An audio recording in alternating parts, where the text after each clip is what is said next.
Obviously, you come into this game in decent form, having recently beaten Manchester United. You also beat Chelsea last season. So can you take a lot of confidence into this game? And are these games against the top sides now matches where you're going to have to start or keep winning some of these games to give yourself a chance of staying up? Well, I haven't got a crystal ball to know what the number's going to be at the end of the season to stay in a division, but we've got to win. We've got to win some games, of course, and obviously we've got off to recently we've got off to some decent results on the board for us, and we've got to continue that. The players understand that, so they're under no illusions. But I'm under no illusions. The players under no illusions who we're up against again. So it's all of a sudden, just because we've got Man United and Man City out of the way, it doesn't become any easier on Sunday evening with obviously the team that we're up against, and the players in the squad that'll travel to Bramall Lane. Change of manager at Chelsea. What have you made of under Thomas Tuchel? Have you noticed any changes? Do you expect it to be a different Chelsea? Well, I know that they've replaced Frank with a obviously a very experienced world-class manager. So that's the standard of the football club. I was very disappointed that Frank had gone. Similar to opinion to a lot of managers regarding time and processes that Frank had put in place to develop that group and move it forward, but understanding the situation at that particular football club. But obviously there's a couple of players that have come out the team, and a couple of players have gone in the team, but they've still got whatever tactics they play, whatever formation system they play, they've got world-class players that have paid huge amounts of money for starting and on the bench, and some not even getting in the squad. So it's another huge challenge for us, and one we'll look forward to. We're going to see concussion substitutes for the first time this weekend in the Premier League. Are you in favour of that? Is it a step in the right direction for? Yeah, of course it is. In about an hour, there's a Premier League managers meeting regarding the concussion substitutes. But yeah, of course, contact sport, and obviously the players are very brave and committed in this division, as they are in all divisions. So unfortunately, head injuries do happen and do occur, and it's vital that we protect those players, and obviously in favour of what's going off and what's going to be introduced. Cheers, Chris. All the best this weekend. Cheers, Tim. Thanks. Hi, Chris. Just to follow on team news wise, I know we sort of briefly addressed this post game the other day, but you had a couple that were kind of close in Osborne and Stevens. How are they today? Yeah, Ben Osborne's returned to full training today, so he'll be available for the weekend. And we're just looking at Ender over the next couple of days, and hopefully he'll be involved at the weekend as well. Is everybody else okay that took part against West Brom the other day? Yeah, there's a couple of little issues, but nothing major, and hopefully we'll with Ben coming back into it, we won't lose any more players from the midweek fixture. All right, well that's a positive at least on Baldock then, because he hobbled off, didn't he? Yeah, George is. Yeah, I mean it's touch and go with a two or three Andy, but as I've said and being consistent with what I'm going to be saying here on in, I'm not. I don't need to tell anybody. I don't need to do anybody any favours, and I understand the question, Andy, and you'll want to know, and everybody listening who supports the football club will want to know. But there's going to be some touch and go ones for the weekend. But yeah, again, it's a fixture that we can look forward to, regardless of what team we put out. I think one thing that you have recognised is that it's incredible, the team, with the amount of setbacks that it's had this year.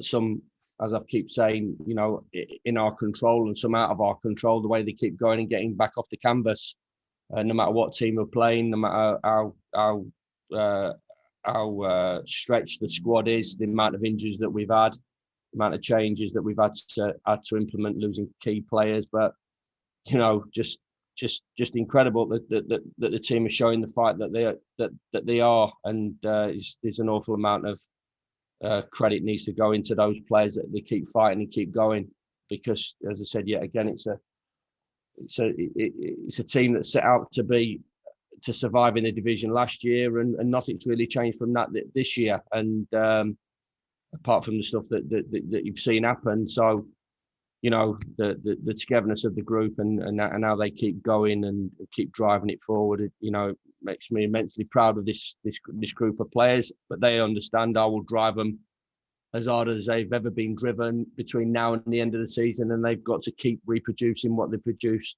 especially over the last sort of 2 or 3 weeks. And a lot of that you've just alluded to there, presumably starts and is a mental type of thing. Is that something that you've actively had to work on? I think the mentality of the group, and I keep saying where they've come from and the careers that they've had, they've got to be so mentally strong, in every challenge that's put in front of them, and we all have, because we're not conditioned to play, top end Premier League or even Premier League over a long period of our careers and their careers. So first and foremost, I keep saying to you, my old one, we don't sit in a pub no more, do we? But the old one, when the lad's looking up at the TV and saying I should be a pro, but he ain't, because the majority of the time it's because the mentality is not right. So these boys are mentally tough boys, and as I said, the careers that they've had and where they've got to, and how they're fighting for their lives, and we all are, shows how tough the group is. But it isn't just, it's not just something that we've just switched on over the last 2 or 3 weeks, Andy. It's something that they pride themselves on, and we work on right the way through this journey that we're on.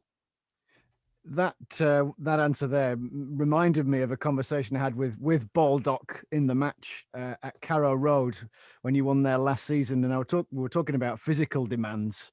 He says it's not the physical demands of the Premier League; it's the mental ones. That's the challenge, because you're playing less games, but you have to be switched on a lot more at this level. It's so intense, Andy. I think obviously the difference between the Championship and the Premier League, you're not playing as many games in the Premier League, but the week feels just as intense. The games feel just as intense. I think a recent really good example is the Newcastle game. The Newcastle game where we put so much into it.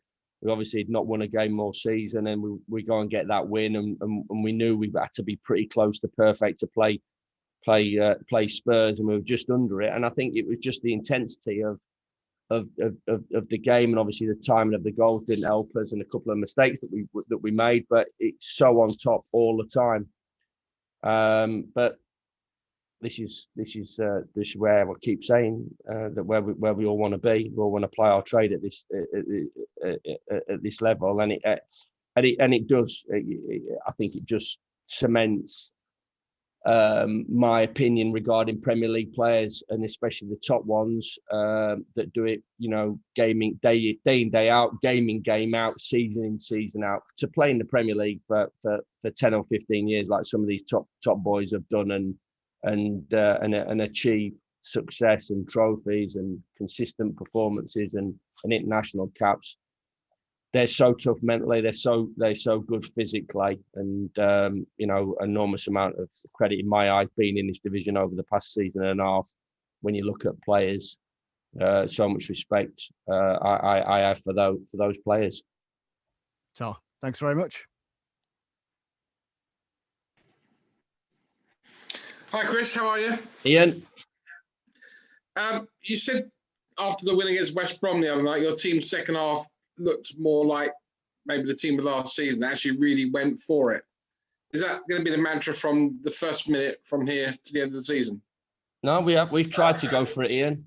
Sometimes form and maybe at times, inconsistency in team selection, whether the manager picks the right team or not, or maybe just the injury situation that we've had, which has not allowed us to have that.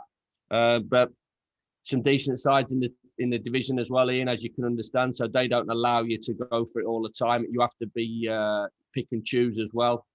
I can't just go for it at Man City because, as I said, you'd be out of sight after about 20, 25 minutes in an heartbeat. You can find yourself 3-4-0 down and game, set and match. So, there's got to be a plan. There's got to be an idea to navigate your way through a game. But, second half, it was better from us. It was quicker. We obviously made a couple of changes and we got the desired effect and performance that obviously earned us a big 3 points.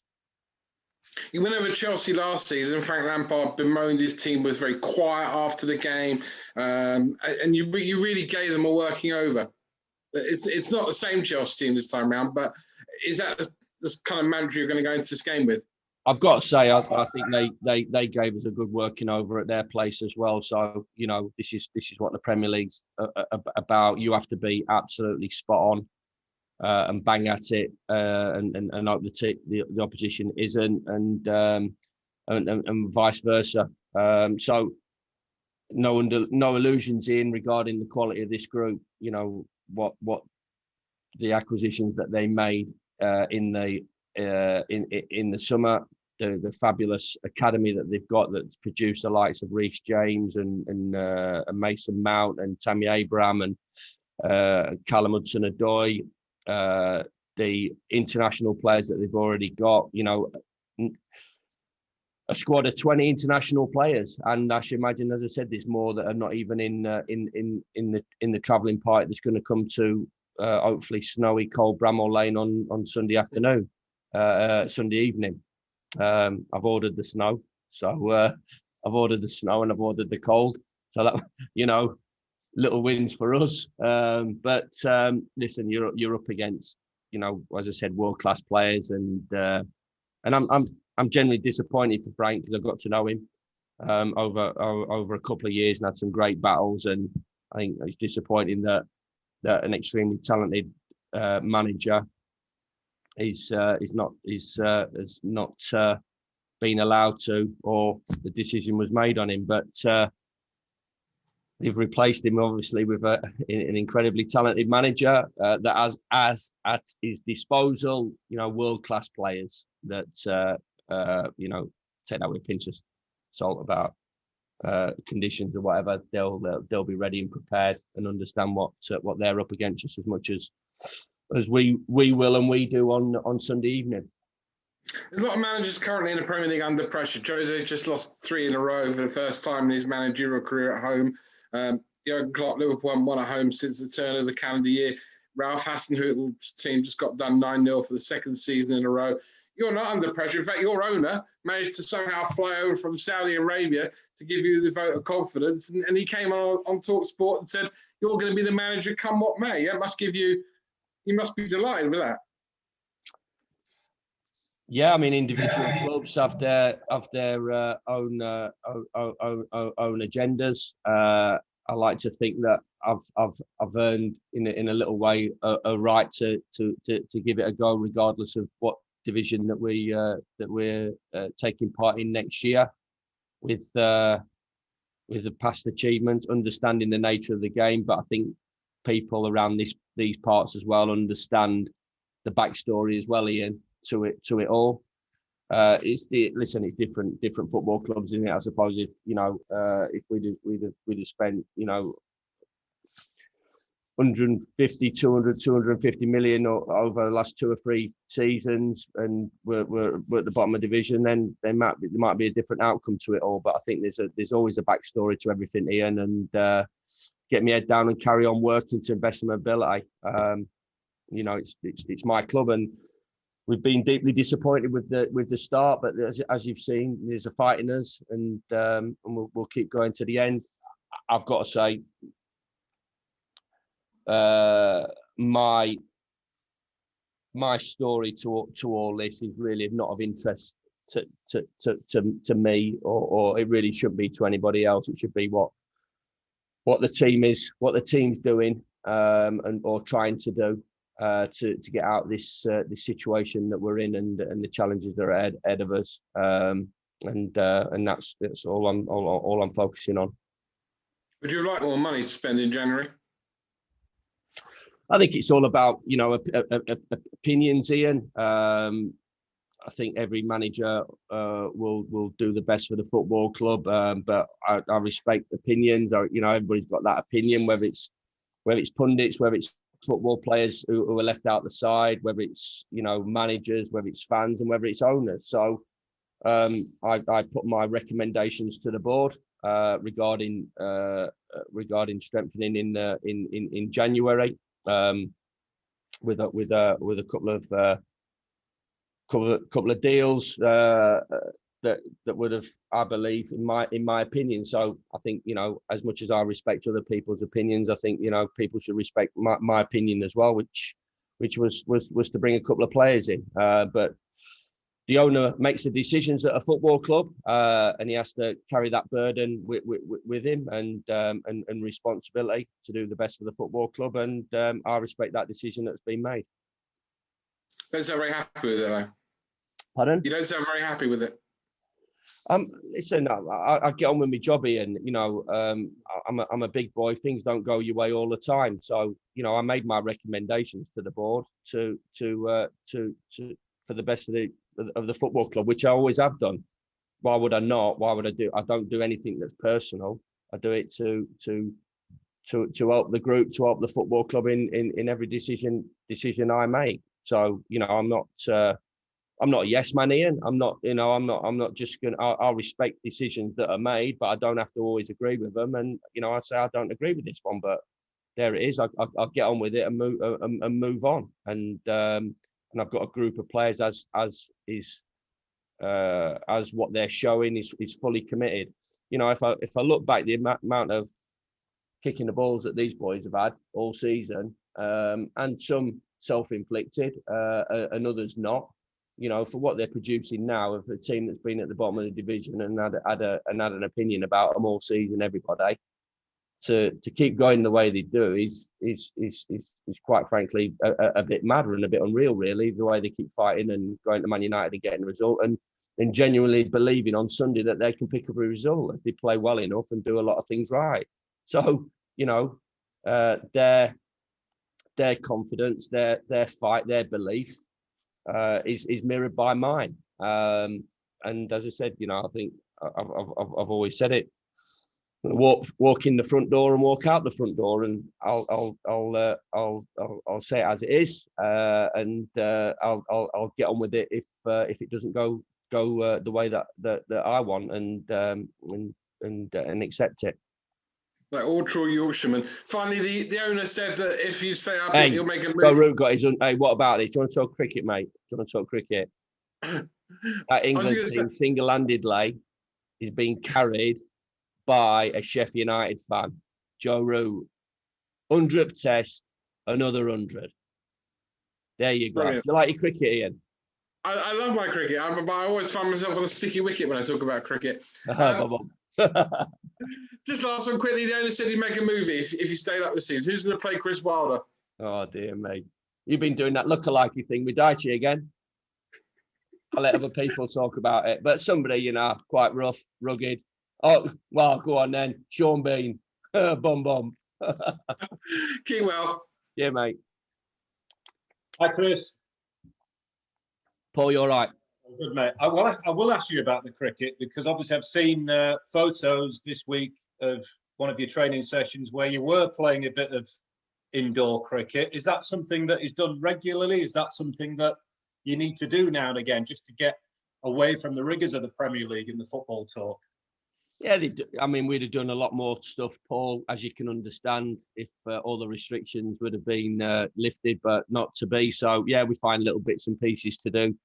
There's a couple of decent players, but there's a couple of not so decent players who fancy themselves. But usually, one of the highlights of the season was the staff versus the players cricket match. Obviously, accompanied by a few beers on a Sunday afternoon somewhere, but hopefully get out of lockdown. The sun starts shining, and we can enjoy a day at the cricket. But now there's a couple of bits and pieces that they've been doing, but obviously just breaks things up a little bit. I would imagine Chris Basham's a bit of an all-rounder, is he? And the reason I mentioned him, another superb performance the other night. Did he yet again underline his value to this team? Oh, incredible performance second half, Bash, when we asked players to stand up and take responsibility and make things happen. He did. I don't think he knows how he makes things happen. I don't think anybody knows how he makes things happen, but he gets the job done and does make things happen. So I've gone on record and talking about Bash as not just as a player, but a lad and a person, a personality. And he epitomises what a lot of good things that have happened over a short period of time here. Are there many other midfielders in this league? And obviously there are some world-class ones, but are there many others that could do the job for you in this team as good as he does? Well, he does the job for us. He's played all over the park here at this football club, and obviously he's settled into a little position now over the last 2 or 3 years, and every challenge that's been put in front of him, he's overcome and drives us forward. So he's got qualities that fit that position. Yeah, of course, listen, there's other players in the Premier League that've got similar qualities. So you don't really know until you stick them into your team. But Bash has been great for us. He's seen off challenges, left, right, and centre, and comes fighting back. And as you said, when the question gets asked of players, and I do ask it, as you can obviously understand, quite frequently and quite aggressively, he comes back with all the answers. And I think it's just a sign of what he is, not just as a player, but as a human being as well. Is he one in the group that really sets the bar for everybody else? Yeah, he has done. Yeah. In everything that he does, he's fully committed.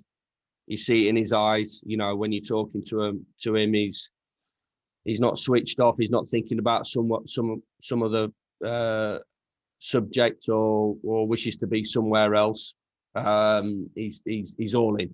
I think that's the biggest compliment I can give Bash. He's all into this football club, and I'm sure when time comes for him to hang his crazy boots up, which is not right now, I don't believe, and the way he looks after himself off the pitch, the energy he brings to us on the pitch, I think that people will recognise what a brilliant job he's done for Sheffield United, and be one of those players, hopefully, that gets welcomed back with open arms to Bramall Lane when he calls time on his stint. But as you've seen, yet again, not just yet. And finally, it seems more and more pundits are sticking their necks out, saying that they truly believe you can get out of it. Most notably, Ian Wright last week.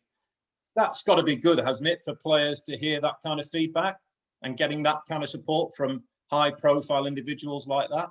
Yeah, it goes off the back of performances and results, Paul, doesn't it? And them seeing what the game's about and how difficult the game is and how difficult it is for our group of players with the things that have happened to us this season, and being in the Premier League in only our second year, and the lack of Premier League experience they got. They know the game inside out, so they just don't see it, and they're not lazy about an opinion. So, of course, we listen to those guys, and it's home, doesn't it? And whether it goes one way up, one way the other, can't help but respect people that really understand the game and how difficult it is at this level. And but that's come off the back of what the players have done over a period of time, and what they're trying to do now. And as I said, team should be dead and buried, Paul. Really, should be dead and buried. For what has happened this season so far. The disappointments they've had to take, and as well, I'm not deflecting. A lot of that has been self-imposed as well, self-inflicted as well. But they keep going, and I think that's why these guys that know what the game's really about, have got that little bit of respect for what we're trying to do, and and won't be surprised if we pull off a near impossible achievement of trying to stay in the division. But there's still eye on the ball in terms of the next game. You know, that's down the line, and we have to make sure that, you know, if we listen to these guys, that we do what they believe we can do, which is obviously win games of football and keep chalking them off and keep ticking them off. But as I said, Paul, you know, me sitting here and say, well, we'll just tick that one off is a little bit different to getting that team sheet on Sunday evening and looking what we're up against and the challenge that we face.